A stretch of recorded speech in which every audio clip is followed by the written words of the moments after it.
So Learning Unit 4 moves on and talks about three major classes of chemical reactions that we're going to see largely in aqueous solution. So meaning we've got water-based solutions that we're going to see these chemistries happen in. So the first skill that we have here before we actually learn about those three different kinds of reactions is just thinking about how we write chemical reactions in aqueous solution. So before we do that, we need to make sure that we're very familiar with some D and some S words. And so we're making solutions, so that's our first S word. And solutions are formed when we take a solute and we dissolve it in a solvent. And usually the distinction between what is a solute and what is a solvent is amount. The solvent is usually more abundant. When we dissolve a salt or something like that in water, that's usually thought of as the solute. But sometimes you can be mixing two liquids together. For example, rubbing alcohol that's in your bathroom closet. That might be, that's a solution that contains rubbing alcohol 70% and then water at 30%. So in that case, water would actually be the solute because it's present in lesser amount. That rubbing alcohol at 70% is actually the solvent. When we form these solutions where solute is dissolved in a solvent, we say that the solute becomes solvated or surrounded by solvent molecules. A lot of S's that we have there. So that's going to become an important skill that we'll build on when we move into things in general chemistry too. When we think about solubility, that's again the maximum amount that will dissolve in a fixed quantity of solvent at a given temperature. We're not going to spend too much time right now dealing with that, but that is a skill we'll move on and explore a little bit more in Gen Chem 2. But these are really two important D words. Okay, so, and I like to use, and we'll see this on the next slide, examples that make sense to us. We're going to talk about table sugar and table salt. But both of those we know dissolve in water. And when we have something that dissolves, we're basically saying that we're going to make more favorable interactions between solute and solvent than the solute had for its own other like molecules or ions. So things dissolve when we're going to solvate them with solvent. I know a lot of sounds like a Dr. Seuss story here. But this is a unique word. When we talk about dissociation, dissociation only refers to ionic compounds, salts. So making something where we grab something from the left side of the periodic table and the right. When we have ionic compounds, they can dissociate, which means we're going to break it apart into its component ions. As we'll see in the next slide, that's not what happens when we have covalent compounds. So just as a way to think about this, table sugar and table salt are great examples that highlight this distinction. So if we start with table sugar, here's the molecular formula for table sugar. It's a covalent compound, right? We've grabbed only things from the non-metal side, the right side of the periodic table. So this is a molecular compound. And remember that these numbers here tell us the number of specific atoms that are in that compound. But the formula, again, is going to tell us how many molecules we have in solution when this dissolves. So when we see something here, we have a solid and then we have an arrow with water over it that tells us that we're dissolving this substance in water. So in this equation here, remember equations can show physical changes and physical processes. We're showing that 1 mole of table sugar will dissolve and generate 1 mole of molecules in solution, 1 mole of sugar molecules. We do not have any breaking apart of sugar molecules. We don't have carbon atoms or oxygen atoms kind of coming off of this. Okay? Because we don't break this apart, we don't generate any ions in solution, no charged particles, we call this solution a non-electrolyte solution. And if you were actually to try and conduct electric current through the solution, it wouldn't work. There's a neat experiment where you can actually hook a light bulb up and see whether or not the solution that it's contained in will conduct electricity. A sugar solution will not. Now let's contrast that with what we see with table salt. And so with table salt, again being an ionic compound, the formula is going to tell us and reflect the number of ions we have in solution when that substance dissolves. Now again, with sugar, we only dissolved the solution. With salt, we're going to dissolve and dissociate. So we break apart this sodium ionic compound into its component ions. So 1 mole of table salt dissociates into 1 mole of sodium ions and 1 mole of chloride ions. In essence, 2 moles total of ions in solution. Because we've generated these charged particles in solution, this is going to be a solution that would conduct an electric current. So we define this solution as being an electrolyte. So this is one of those sort of more qualitative kinds of skills we'll have. If you have a covalent compound, it's going to generate it is a non-electrolyte, and that's the kind of solution we generate. It is an electrolyte if it's an ionic compound, right? And we know from earlier on in the course how to distinguish covalent compounds, nonmetals, with ionic compounds, metal plus a nonmetal. All right. So what this first part of the skill is really about is kind of a tedious process of understanding the different ways that we can represent chemical equations that are in aqueous solution.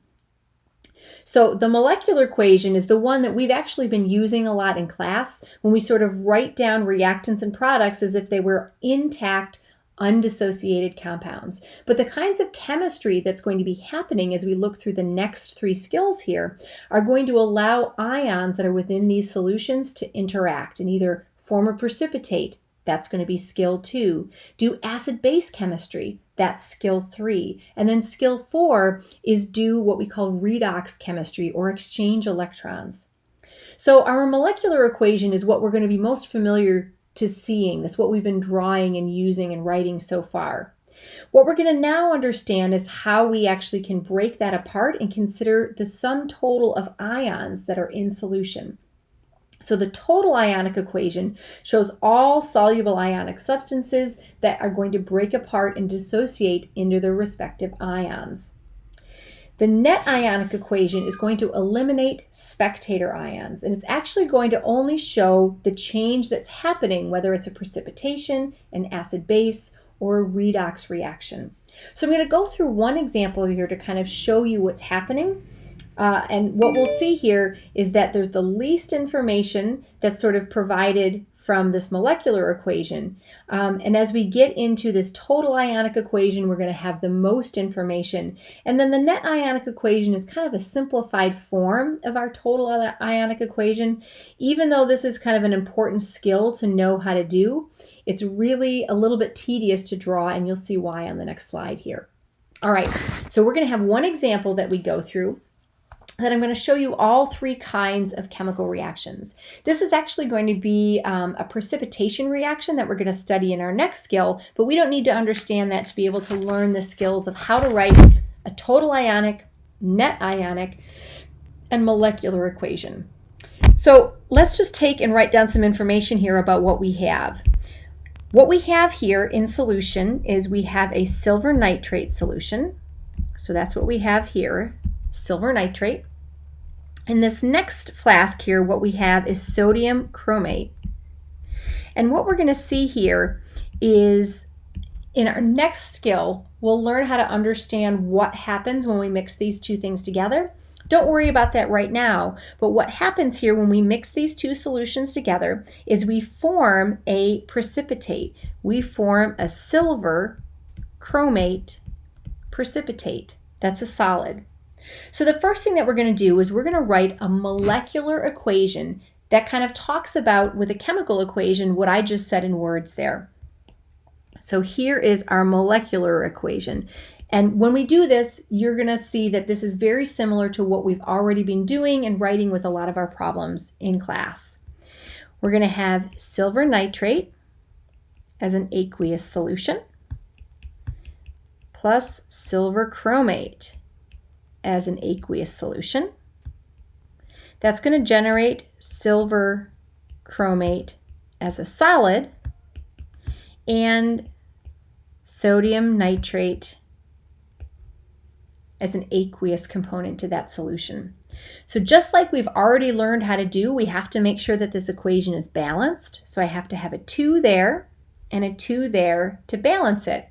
And at this point, that is the molecular equation. So that's going to look very similar to equations we've already been writing. Skills that become embedded here are maybe this is given to you in chemical words that we need to translate into chemical formulas. So these embedded skills that we've had so far are still going to kind of stick around here.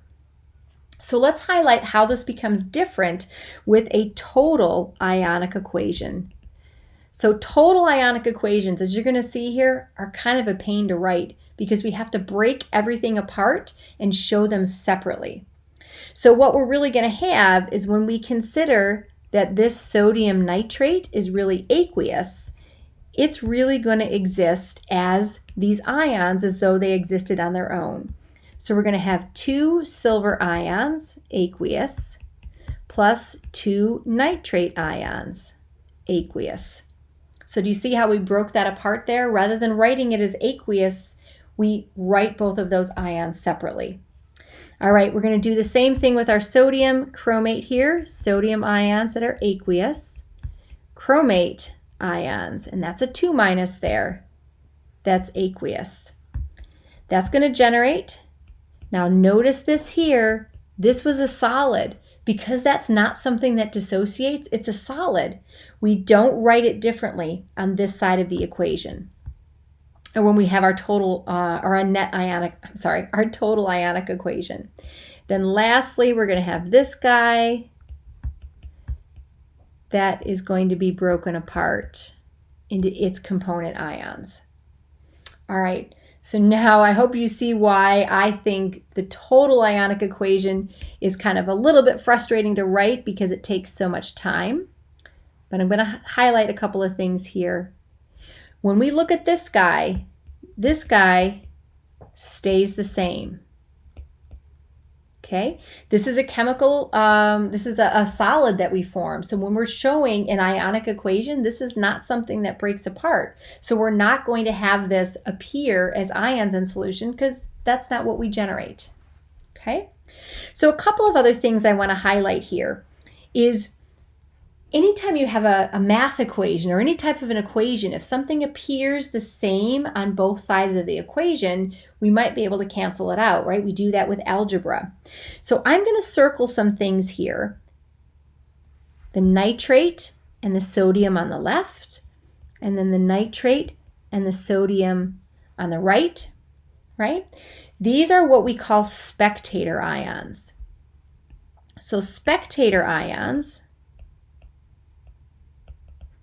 are species that appear unchanged as reactants and products in our chemical equation.